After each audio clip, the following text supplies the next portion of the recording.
2020. Capítulo 1.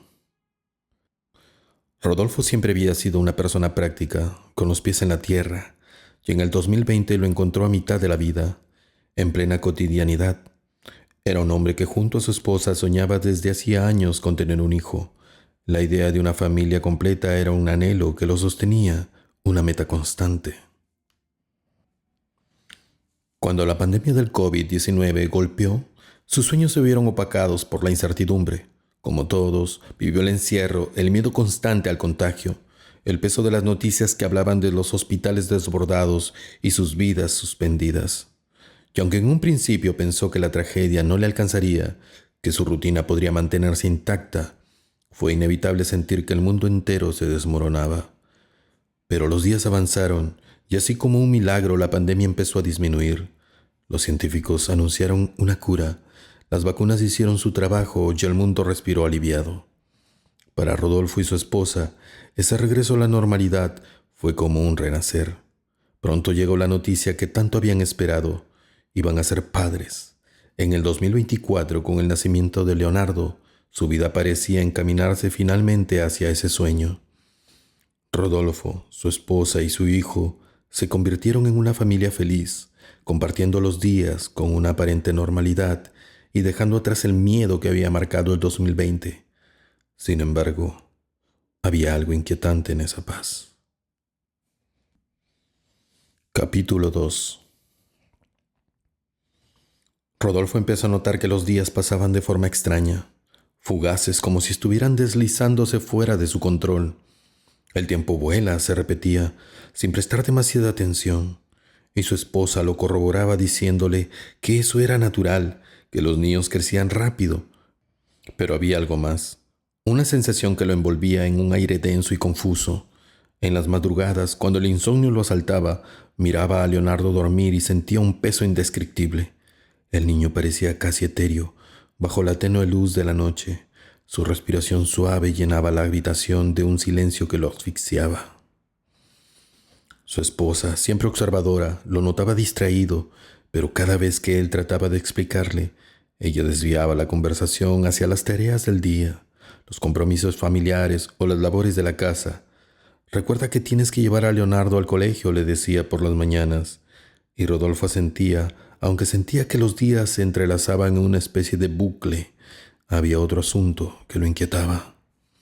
La imagen recurrente de su abuelo fallecido muchos años antes. Llevaba el nombre de su abuelo y siempre había sentido un vínculo especial con él, una conexión de generaciones. Quería visitarlo en el cementerio, rendirle homenaje y agradecerle en silencio por todo lo que había sido en su vida, pero como si una fuerza invisible se interpusiera, siempre surgía algo que le impedía hacerlo.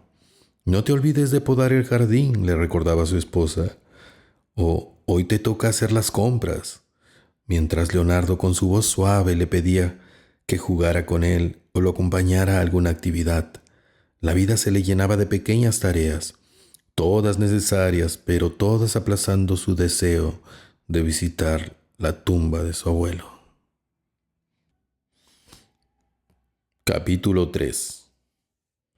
Con los años, Rodolfo empezó a notar que algo no encajaba del todo en el mundo que lo rodeaba. La humanidad parecía haber vuelto a la vida, pero el regreso era extraño. De repente 2 soles aparecían en el cielo al amanecer. En otras ocasiones, tormentas inusuales sacudían la ciudad sin aviso, como si la naturaleza misma estuviera desestabilizándose.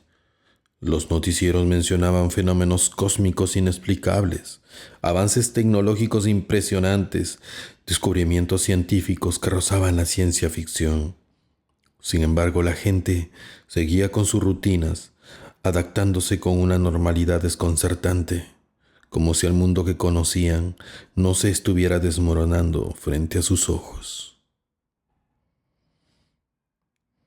Finalmente, un día, Rodolfo sintió que ya no podía posponer más su visita al cementerio. A pesar de que las tareas pendientes y de las peticiones de su esposa, decidió que nada lo detendría. Tomó a Leonardo de la mano y con una determinación desconocida se dirigió al cementerio como si fuera a encontrarse con una parte de su vida que había dejado olvidada. El camino fue largo, silencioso, y la presencia de Leonardo a su lado le daba una sensación extraña, como si el niño compartiera su inquietud sin necesidad de palabras. Al llegar, Rodolfo se detuvo frente a la tumba de su abuelo. Bajo el nombre de su abuelo, tallado en la piedra, encontró algo que lo paralizó. Su propio nombre. Rodolfo Arévalo, 1983-2020. Por un momento, el mundo entero se fragmentó. Miró a Leonardo buscando en su rostro una explicación, pero el niño parecía distante, como si ya supiera la verdad que él acababa de descubrir. En ese instante Rodolfo entendió: ni su esposa, ni Leonardo, ni siquiera él mismo eran reales. Desde el 2020 todos habían muerto. Y lo que él creía haber vivido no era más que una ilusión, un eco creado por su deseo desesperado de seguir existiendo. La humanidad nunca superó la pandemia. Habían quedado atrapados en una ilusión compartida, una falsa realidad creada para engañar a los que no querían aceptar su fin. Con los últimos destellos de lucidez, Rodolfo comprendió que sus recuerdos y sus experiencias eran meros reflejos de un pasado irrecuperable. Leonardo, su hijo tan esperado, no era más que un sueño, una proyección de un deseo que nunca se cumpliría. Y mientras las sombras del cementerio lo envolvían, Rodolfo se dio cuenta de que él y toda la humanidad estaban atrapados en un purgatorio eterno, viviendo en una repetición sin fin de días que ya no significaban nada. Nada.